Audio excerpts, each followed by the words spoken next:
तीसरा में आप देखिए हम क्यों जीवित रहते हैं। 19वां वचन में देखिए, पिता तेरी सच्चाई का सुसमाचार पुत्रों को देता है। इस वचन में और 18 वचन में लिखा है तेरे सत्य को अपनाना है। अधलोक पर सत्य की चर्चा नहीं की जाती, हम सत्य पर अध्ययन करते हैं, उसी पर चर्चा करते हैं।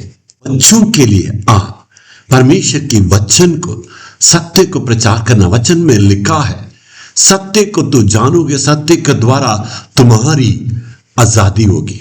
दिल की गहराई से इस सत्य पर जब आप अध्ययन करते हैं, सचमुच में आपके जीवन की आजादी मिलेगी।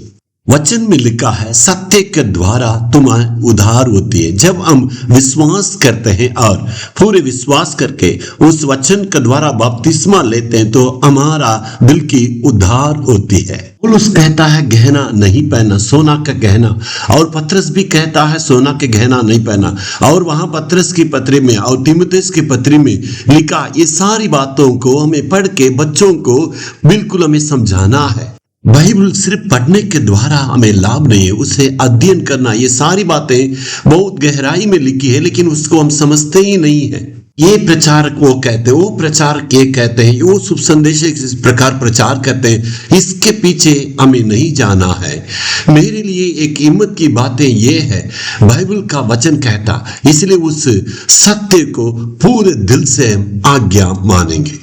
दुनिया की लोगों जो कहते हैं उस पर हमें बिल्कुल ध्यान नहीं देना चाहिए। हमें हिम्मत के साथ कहना, पौलुस परमेश्वर के वचन में कहता है और पतरस कहता है, इसी को हम मानेंगे और इसी को अपने बच्चों को भी पूरे दिल से इस वचन की सिद्धांतों को सिखाना है। यही बाइबल हमें सिखलाती है। इन दिनों में बच्चों के बीच में बहुत बड़ा चुनौती है, ये है किस कलीसिया में जाएं, कहां जाएं, इधर जाएं, उधर जाएं, ये नहीं है। जो कलीसिया जो सही प्रचार करता उसको पहचानने में हमारे बच्चों के लिए बहुत बड़ा चुनौती है। इसलिए मेरे प्यारों, इस पर हमें ध्यान देना, या हम संसार के रीति पर चलेंगे या बाइबल के रीति पर चलेंगे। हमें ये सारी बातों पर तय करना, आने वाला दुनिया में किस प्रकार, किस मार्ग में चलना, क्या मानना है, किस बातों में आज्ञा मानना। बच्चों को हमें बिल्कुल शिक्षा देने की आवश्यकता है। चाहे दुनिया कुछ भी करे लेकिन हम अपने बच्चों को सही तरीके से पालन पोषण करेंगे।